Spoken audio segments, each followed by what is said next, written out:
Bienvenidos a un nuevo episodio de Firmes en Medio del Mundo. Me alegra que estés aquí, en este espacio que no es de ruido sino de palabra. Si llegaste a este episodio un poco agitado, porque viste las noticias esta mañana, porque alguien te mandó un video de WhatsApp diciéndote que ya llegamos al final, o porque simplemente sientes que el mundo se está desmoronando, quiero que sepas algo desde el principio. No estás solo, y lo que sientes tiene nombre. Se llama vivir en un mundo caído. Hoy vamos a hablar de algo que muchos sienten pero pocos saben cómo procesar desde la fe. Vamos a hablar de guerras, de líderes que caen, de relojes que avanzan, de profecías y de miedo. Y lo vamos a hacer como siempre en este podcast, con la Biblia abierta y los pies en la tierra. Soy Jesús Torres y esto es Firmes en Medio del Mundo. Este episodio se llama Cuando el mundo parece al borde del final. Y el texto que nos va a guiar hoy está en Mateo 24, versículos 6 al 8. Escúchalo con atención. La palabra de Dios dice: y oiréis de guerras y rumores de guerras. Mirad que no os turbéis, porque es necesario que todo esto acontezca, pero aún no es el fin, porque se levantará nación contra nación y reino contra reino, y habrá pestes y hambres y terremotos en diferentes lugares, y todo esto será el principio de dolores. Para entender bien un texto bíblico, siempre hay que preguntarse primero qué estaba pasando cuando esto se escribió. Mateo 24 forma parte del llamado Discurso del Monte de los Olivos.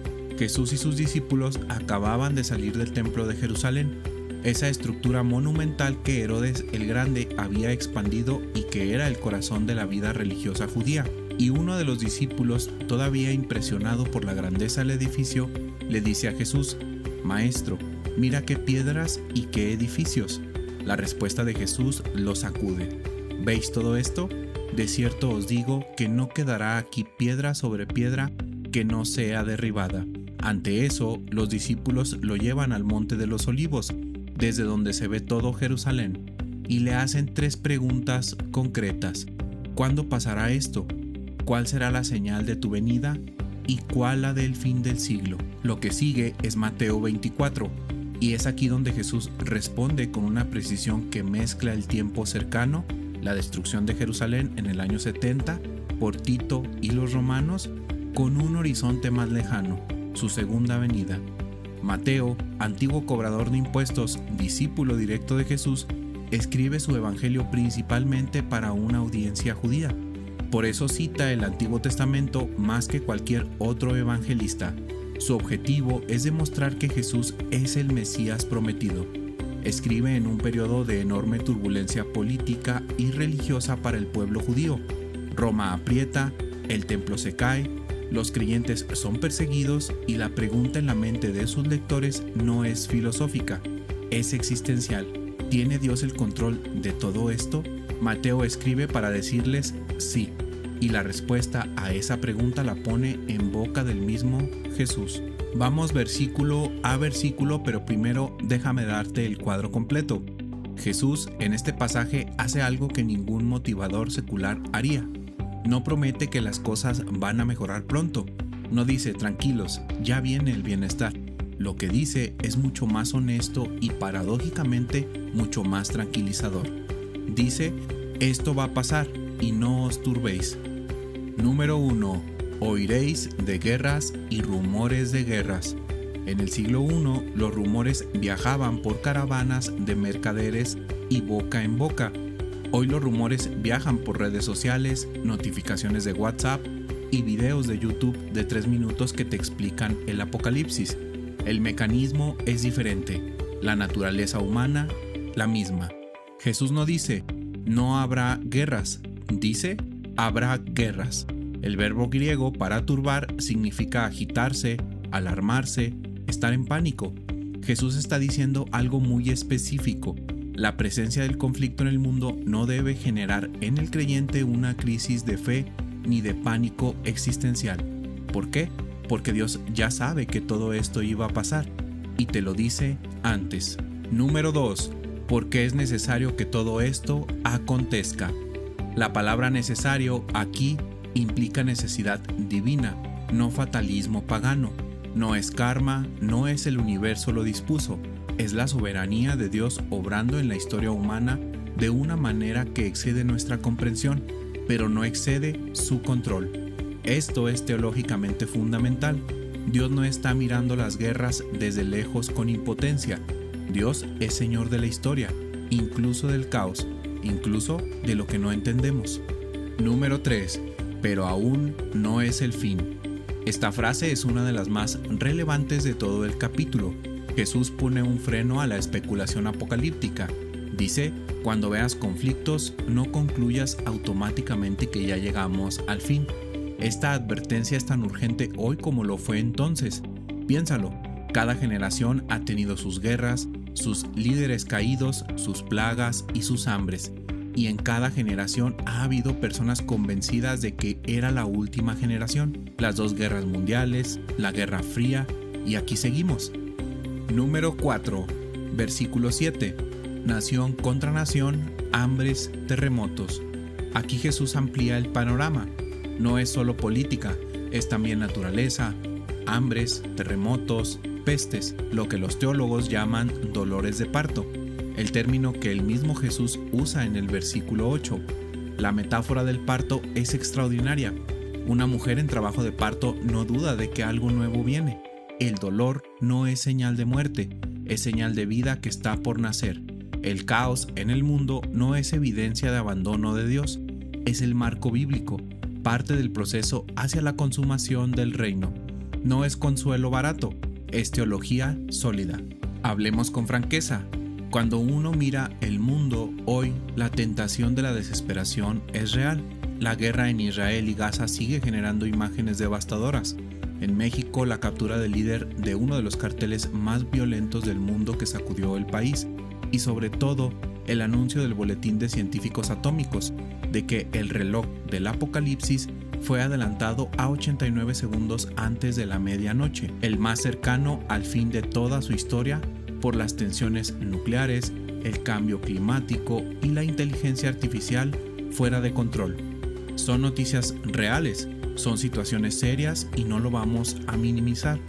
Pero lo que Jesús dice en Mateo 24 nos obliga a hacernos una pregunta. ¿Qué significa exactamente que el mundo esté al borde? ¿Borde de qué? ¿Y quién define ese borde?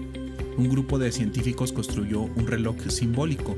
Es una metáfora poderosa, pero es una metáfora humana. No es profecía bíblica, no es un termómetro de la voluntad de Dios. La Biblia no mide el tiempo del fin en segundos de reloj.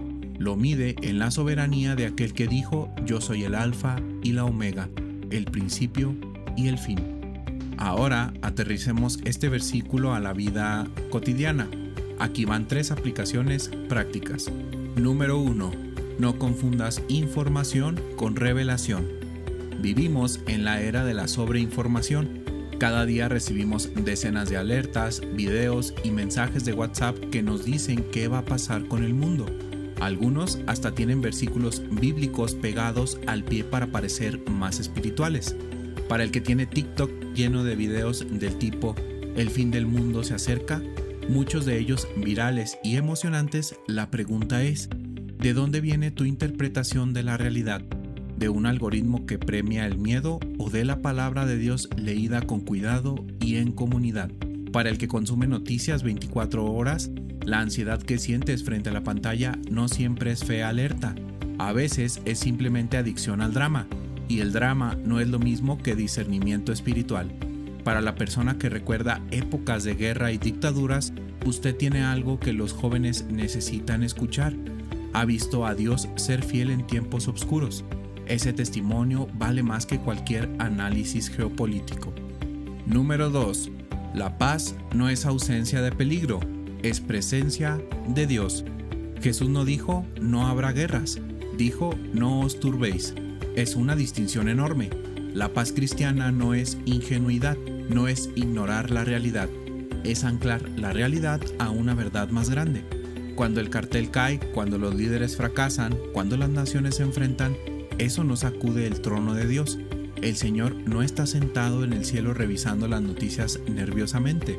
Para los padres que crían hijos en este mundo, la pregunta no es cómo protegerlos de toda la oscuridad. Eso es imposible. La pregunta es cómo enseñarles a caminar en la luz dentro de la oscuridad. Eso se llama formación cristiana.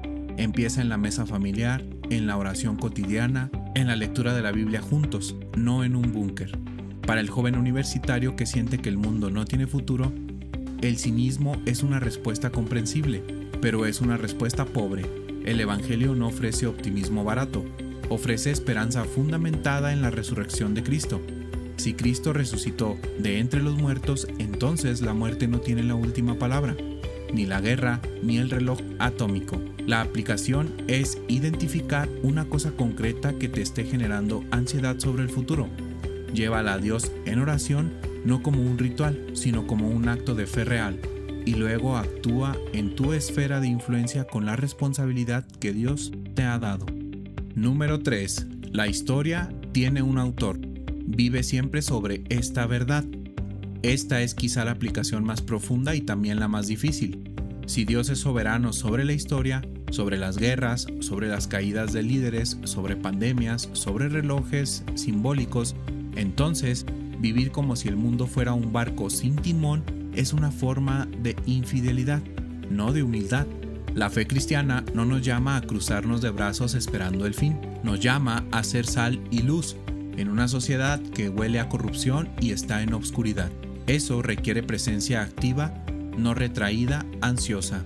Para la comunidad de fe, la iglesia local es, en medio del caos, la institución más estable que existe, no porque sus miembros sean perfectos, sino porque está fundada en Cristo, la roca.